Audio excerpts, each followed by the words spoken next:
Welcome to the Bi-Geekly Report, your no longer bi-weekly, but still bi-geekly take on queer representation in geek pop culture. I'm your host, Elle Sanchez.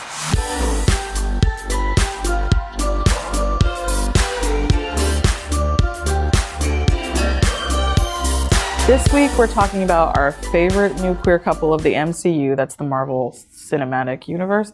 The internet has been calling them Deanaru, but I prefer Kiko. It's rainbow alien Karolina Dean and Wiccan goth Nico Minoru from Marvel's Runaways on Hulu.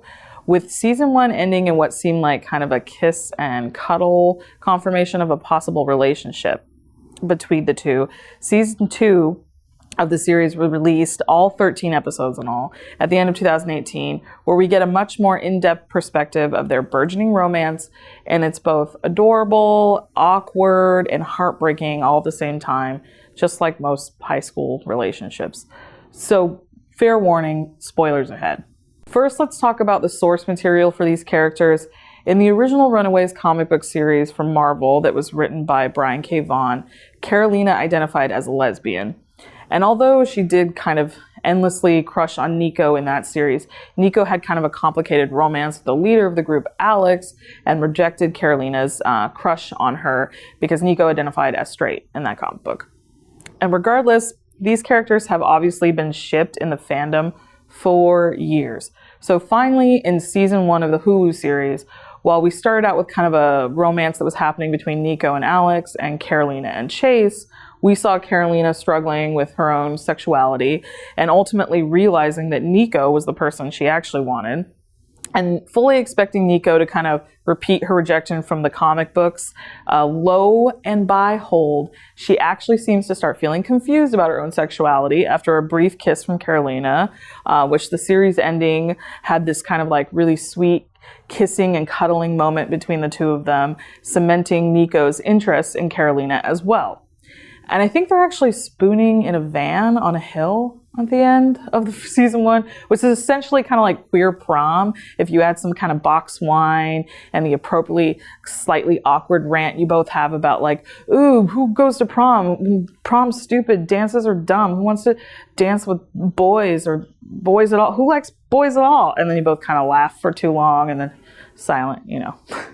In season 2, we see the teens find an abandoned underground mansion where they turn into a pretty cool superhero lair that they call the Hostel. And once they get the power back on in the whole of the space, all of them kind of choose a bedroom, which leads to Nico and Karolina moving into a room together, which happens to have wallpaper that has kind of a pattern on it that looks sort of like vaginas, although I'm not sure if that's on purpose or just I'm seeing it.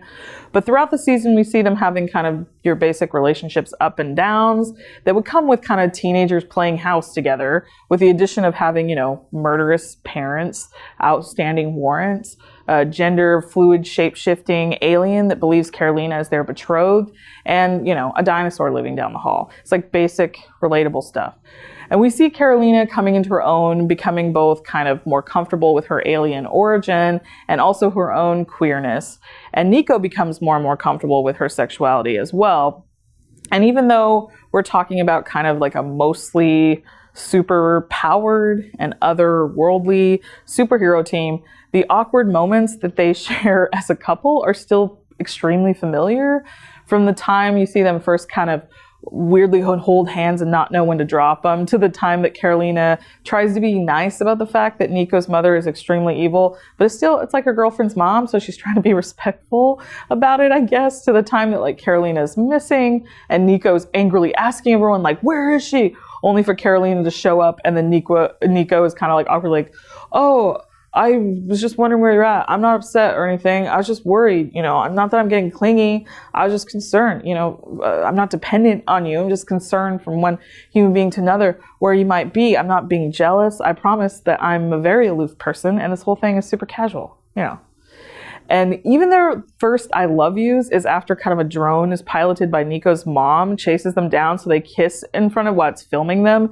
And Nico has this kind of like brain scrambled because of a previous skirmish and has trouble telling Karolina I love you. So, you know, basic, beautiful queer love. One thing I do love about how the relationship plays out in this season, it's sort of every queer misfits romantic fantasy of running away together and living in your own rent-free abandoned mansion. It's very cute. As well as the scene which they hook up when Karolina's in her like rainbow alien form and the boys in the house see the light show from kind of the main hall and declare like, oh, they must be having fun up there. Like, yeah, they're having like the gayest old time. My real issue with this season, besides the slog that it was between essentially two very large groups that represent the main cast with the Runaways and the parents, it's mostly related to the introduction of Zavin, who's played by Clarissa Thebault, who is not a shape-shifting Skrull in the TV series, but like an alien race called Zartans. It's possible that the character's still non-binary like they are in the comics, but in the show they most often take the shape of a human cis woman who seems to identify as a woman in the show, between kind of taking other forms. And hopefully that becomes maybe more clear in season 3, that maybe they are non-binary. But either way, at least they didn't cast a white woman as Zavin, so there's that. I don't know. All in all, it's a decent second season that I felt really appropriately and sweetly handled a queer romance between the main cast members, Nico and Karolina, in a way that not only feels like queer female representation, but femme-to-femme representation, and it also works to kind of normalize queer teenage love, even in the most extraordinary and fantastical of circumstances. What did you think about Runaways season 2? And what better nickname did you come up with for Nico and Karolina? And, you know, let us know in the comments. It's probably better than mine.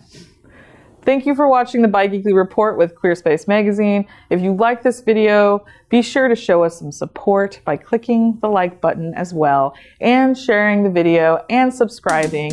We'll see you next time.